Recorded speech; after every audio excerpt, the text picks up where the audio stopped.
नवाबगंज में किसानों का प्रदर्शन, गन्ना मंत्री का पुतला फूंका।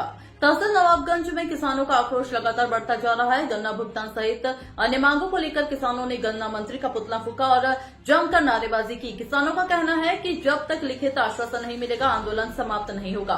किसानों ने चेतावनी दी है कि यदि शासन प्रशासन ने उनकी मांगों पर ध्यान नहीं दिया तो यह आंदोलन बड़े जन आंदोलन का रूप ले सकता है।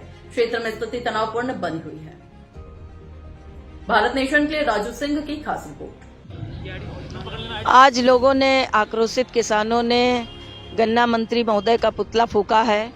हालांकि हम बार बार उनसे निवेदन कर रहे थे कि आप गन्ना किसानों का ये भुगतान करवाएं। आप मंत्री हैं, आपको जनता ने ये सम्मानित पद पे बैठाया है, आपको उनकी पुकार सुननी चाहिए कि 9 दिन से ये किसान बैठे हैं, इस खुले आसमान के नीचे बैठे हैं और यही तहसील में सोते हैं। कम से कम कुछ नहीं तो दया भाव करके ही आप इनका पैसा दिलवा देते, इनकी मेहनत का पैसा है। तो आज इस आक्रोशित किसान आक्रोशित हो गए, रोकने पर भी नहीं रुक रहे, तो उन्होंने अपना विरोध प्रदर्शन किया है। और मैं फिर भी उनसे निवेदन करती हूँ कि मंत्री महोदय, इन किसानों की पुकार सुने आप और इनके साथ न्याय करें।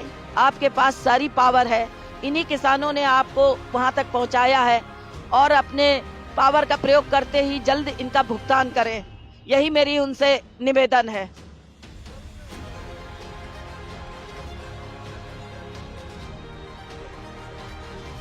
देखिए, जब तक हमारी मांग नहीं पूरी होती है, गन्ना किसानों का भुगतान नहीं होता है, तो ये विरोध प्रदर्शन चलता रहेगा।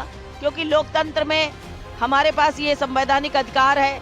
इसके अलावा हम अपनी धरने प्रदर्शन से ही अपनी मांग रख सकते हैं। इस संवैधानिक अधिकार का ही हम प्रयोग कर रहे हैं और ये हमारा शांतिपूर्ण है। हम कोई भी अव्यवस्था नहीं फैला रहे हैं और हम पूरा प्रशासन को भी सहयोग देने को तैयार हैं और प्रशासन से वार्ता भी चल रही है कि कोई ना कोई प्रशासन इसका समाधान निकाले। और ठंड का मौसम बढ़ रहा है, बुजुर्ग किसान हैं, अपने घर में, अपने खेतों में काम करके यहाँ धरने पर बैठने आते हैं। रात में भी किसान आते हैं क्योंकि ये 24 घंटे का अनिश्चितकालीन धरना है। किसी भी किसान की स्वास्थ्य खराब हो सकता है, तबीयत बिगड़ सकती है, तो इसकी जिम्मेदारी कौन लेगा। इसलिए मैं बार बार ये कह रही हूँ कि इस सर्द मौसम में तुरंत कोई समाधान निकलना चाहिए। 9 दिन बहुत होते हैं, इन किसानों के सब्र का और इम्तिहान ना लिया जाए। प्रशासन ये कह रहा है कि हम कोशिश कर रहे हैं, लेकिन उस कोशिश से हम संतुष्ट नहीं हो पा रहे, क्योंकि 2 साल हो गए हैं और प्रशासन ने जब मिल कुर्क की थी तो लगभग उसको 6 महीने से ऊपर हो चुका है। रात में प्रशासनिक अधिकारी आए थे, यहाँ एसडीएम साहब आए थे, तहसीलदार साहब आए थे। तो हमने कहा अगर कोई आश्वासन है तो ठोस आश्वासन दीजिए और अपने उच्च अधिकारी द्वारा दीजिए और हमें लिखित आश्वासन दीजिए। यदि लिखित आश्वासन दिया जाता है तो हम उसके आधार पर, क्योंकि लिखित की वैल्यू होती है, हम उसके खिलाफ विधिक कार्रवाई भी कर सकते हैं अगर लिखित आश्वासन आता है। यदि नहीं पूरा किया जाता है, अपने वादे से प्रशासन मुकरता है। तो हमने लिखित आश्वासन मांगा है। अब देखते हैं कि प्रशासन हमें लिखित आश्वासन देता है। यदि देता है तो हम उस लिखित आश्वासन पर, ठोस आश्वासन पर हम ये धरना समाप्त कर सकते हैं। लेकिन अगर हमें कुछ भी नहीं दिया जाता है, लिखित आश्वासन नहीं दिया जाता है, तो हम उस पर धरना नहीं समाप्त करेंगे और ये धरना चलता रहेगा।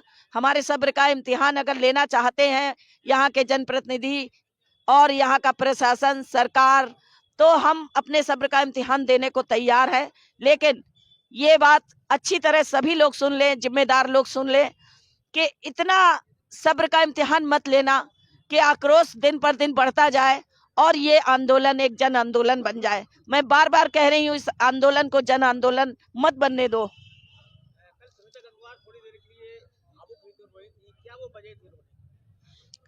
देखिए, जिसके अंदर संवेदनशीलता होती है, आंसू भी उसी की आंख में होते हैं।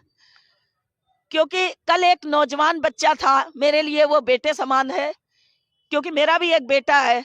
तो उस बच्चे ने अपनी व्यथा कहते कहते कि मेरे पिताजी कैसे घर चला रहे हैं, कैसे मेरे फीस भर रहे हैं, कैसे हम मुझे और मेरी बहन को पढ़ा रहे हैं, उसकी शादी भी कर दी है, तो कितनी मुश्किलों से हमारा घर चल रहा है, गन्ने का भुगतान नहीं हुआ, बहुत सारे काम उसके रुके हुए हैं। तो वो कहते कहते वो पीड़ा अपनी रोने लगा वो बच्चा और ये कहने लगा कि ऐसा लगता है कि मैं आत्महत्या कर लूं। उस बात पर मुझे आंसू आ गए।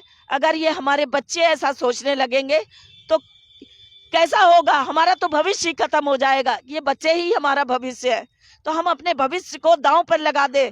इसलिए मुझे उस बच्चे के अंदर अपना बेटा दिखाई दे रहा था कि हो सकता है कल इस बदहाल व्यवस्था में मेरा बेटा भी ऐसे ही कोई शब्द बोले। इसलिए मेरी आंख में आंसू आ गए कि आज हमारे बच्चों को ये कहने पर मजबूर हो गए हैं हमारे बच्चे। तो आज न शासन सुन रहा है, न प्रशासन सुन रहा है।